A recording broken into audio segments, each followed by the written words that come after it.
distort, and generalize, we're using our own internal filters. And our filters are things like our values and attitudes, our beliefs, our past experiences, even what we might be hoping to happen. So we filter out all of these other little bits and pieces of information.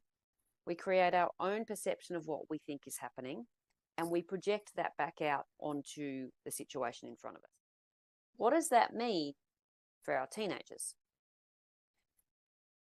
We will have preconceived ideas and preconceived expectations that we will bring to all of our interactions with our teenagers based on what's been happening over the past week, month, year, whatever it may be. If, for example, you say, Sam, can you put the garbage out? It's garbage night. Can you put the bins out? Yeah, I'll get to it. I'll do it later on. That's a very standard response. I'll do it later. I'll get to it. And then a couple of hours later, time to go to bed, open his bedroom door. Did you put the bins out? And he's already lying in bed. Oh, no, I forgot. I'll do it tomorrow. No. The bins need to go out now. Because if they're not out before the bin man comes, it's fine, Mum. I'll do it tomorrow. Chill out. Now, this can go one of two ways.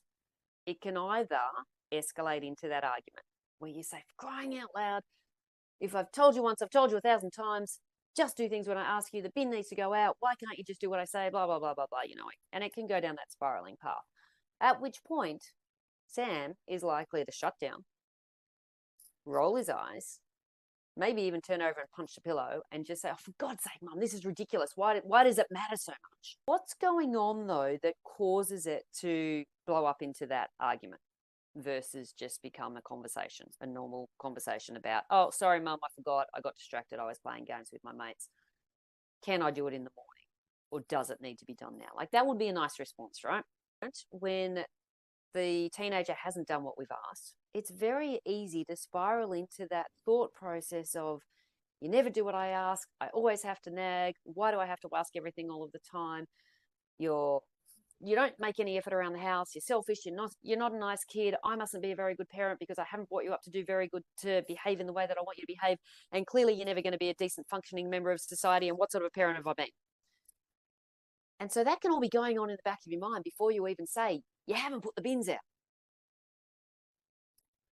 And the teenager is just like, oh, yeah, I forgot about the bins. I was playing a game with my mates. That was a really good game. I was enjoying that game. That went really, really well. I can't believe that he did that to that person. Then I won. Oh, and then I got tired and I just went to bed.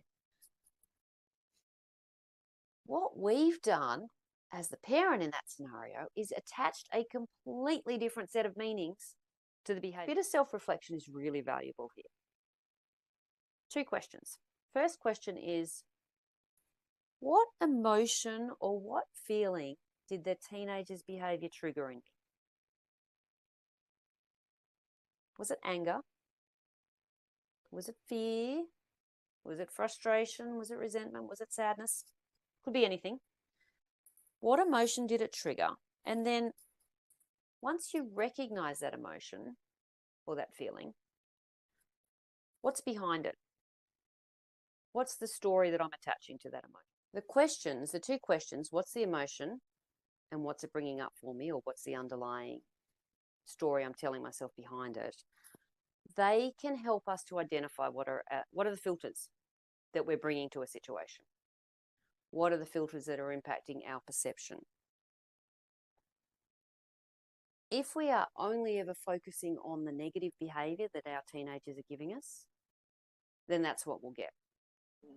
Because we come into every interaction with that lens of it's going to be negative. They're not going to do what I say. They're going to argue. They're going to roll their eyes. And so we'll focus on that and we'll filter out the good stuff that's there, because it's always there, or almost always. So whilst we can't change our teenagers, we can change our responses by focusing in on ourselves and that self-reflective piece afterwards, so that we can continue to work on ourselves and continue to improve.